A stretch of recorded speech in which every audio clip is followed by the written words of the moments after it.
Hey guys, welcome back to the channel. My name is Katelyn, and today we are completing the mini biome series that I made for my monster mashes. So as you can see here, we have all of the final creatures all laid out together. So we had, if you weren't familiar, I'd go back about 4 monster mash videos so you can see all of the different creatures we made. I'll also have them linked down below if you want to check them out, and in the card here. Anyway, so we had a lot of different creatures we made for a jungle biome. So we had the apex predator. I made a male and female variant. We had the primary prey, which is this caiman turtle combo. We had our first scavenger, which I wanted to make some type of airborne scavenger. So we have this vulture viper combo. And then we have the second scavenger, which is the final creature, which was a mandrill capybara isopod combo to complete our overall jungle biome creature set. So I had a lot of fun creating this with you guys, and I am totally down to do another one of these. But before we jump into another mini series of these, I want to put all these together in a big final epic piece. This was originally for my portfolio overhaul, and my mentor recommended basically showing all of them together so you could see sizing and compare like maybe how they would live in the world, so to say. I'm gonna go ahead and jump in.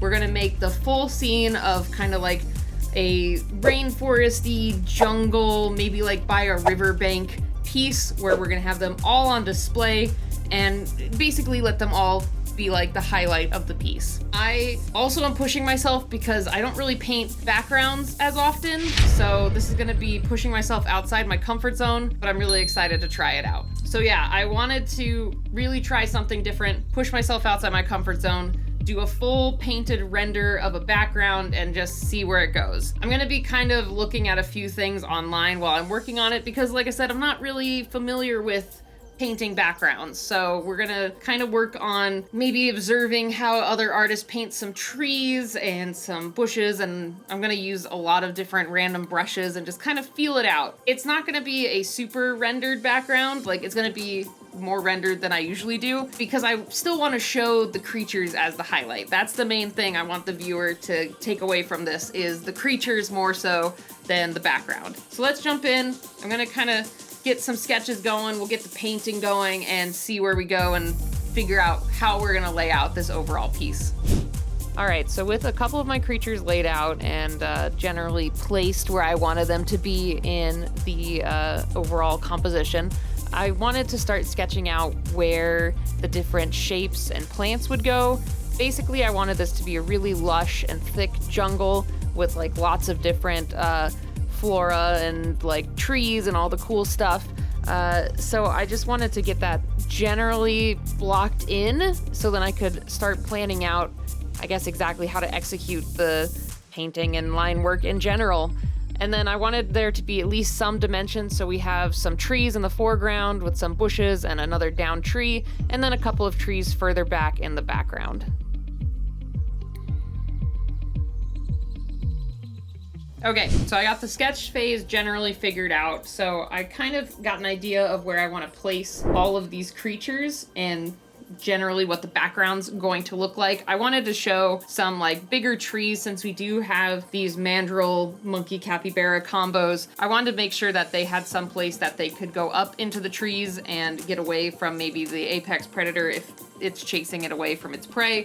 Along with having the vulture, it needs to perch someplace high as well. So I was thinking some type of tall trees with some vines I think would look really cool. And I wanted to put like a downed tree in like the foreground that we could have the creature sit on or be in front of and kind of interact with. And then on the left, I mean, it's not gonna really make sense in terms of the creature like standing there with it, but I wanted to show a little bit of water to kind of allude to that there's like a riverbank or something that is maybe present throughout different parts of the forest or jungle, not forest.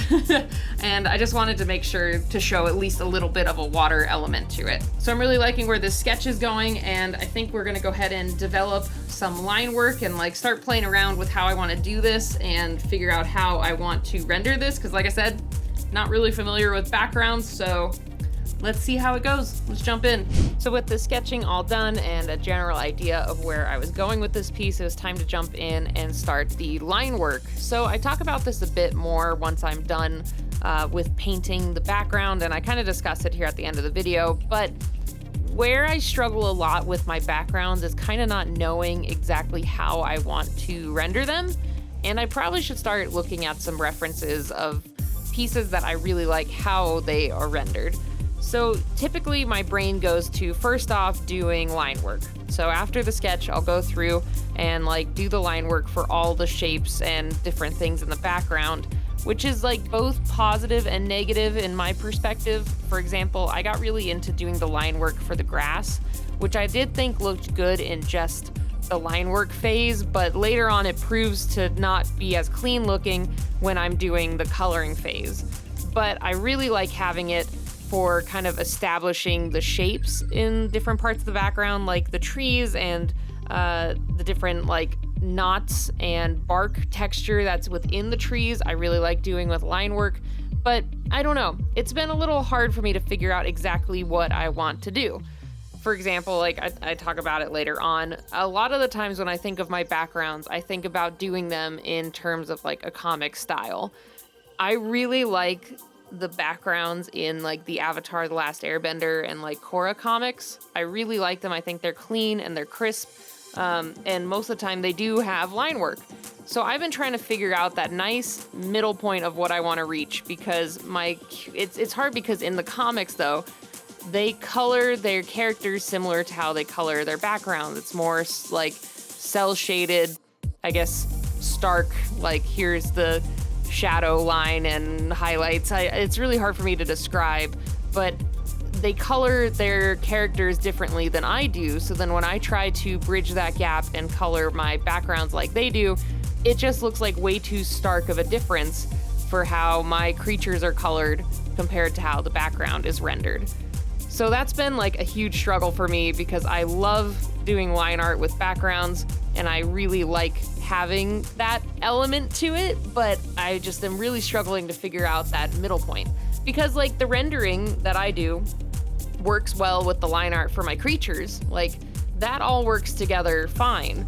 But for some reason, maybe it's just lack of experience or just maybe me being a little too critical with how I do backgrounds. I don't know. It's just it doesn't hit the same. Having the line work and, at least to me, a similar rendering style to the more organic, well, I mean, these are organic shapes too, but the plant shapes and that type of organic shape, it just doesn't look right when I do line work. So I do really like how this turned out though. I think I made a lot of great steps in the right direction for figuring out how I want to start rendering backgrounds and things. And I think it looks really good for me, not really looking up a lot of reference or following any major tutorials for this or anything. I do really like how it turned out overall, and is a good step in the right direction of learning how to do backgrounds even better for the next time.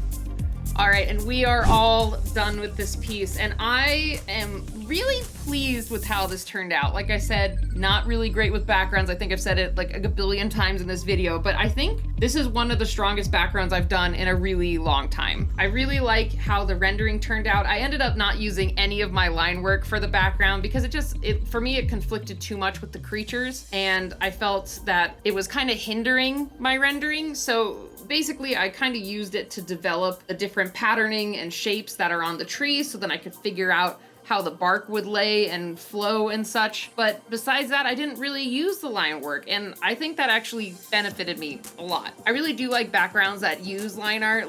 Most of my favorite comics have line art heavy backgrounds, but then I thought about it and they use more, I guess, not flat colors, but they render it differently than what I was going for. So I felt the line art was conflicting with it, at least for this time. I'm hoping in the future I can figure out a really nice pairing of line art and rendering, because I really like having line art in the background. I guess we'll see how my skills and everything develop with backgrounds, because I would be fine without line art if my skills with background rendering kept increasing. So no complaints there, but I am really happy with this piece, and I hope you guys enjoyed this mini series. I had a blast making it, and you guys left a lot of amazing suggestions on the last video for what biome we should do next. So we have a lot of options. I'll do some brainstorming. Maybe we'll start this here in another couple weeks and do another little mini biome Monster Mash series. But anyway, thank you guys again so much for stopping by and checking out this video. I really appreciate it. I hope you enjoyed the mini series, and if you aren't already, I'd really appreciate it if you hit the subscribe button, join our little community, and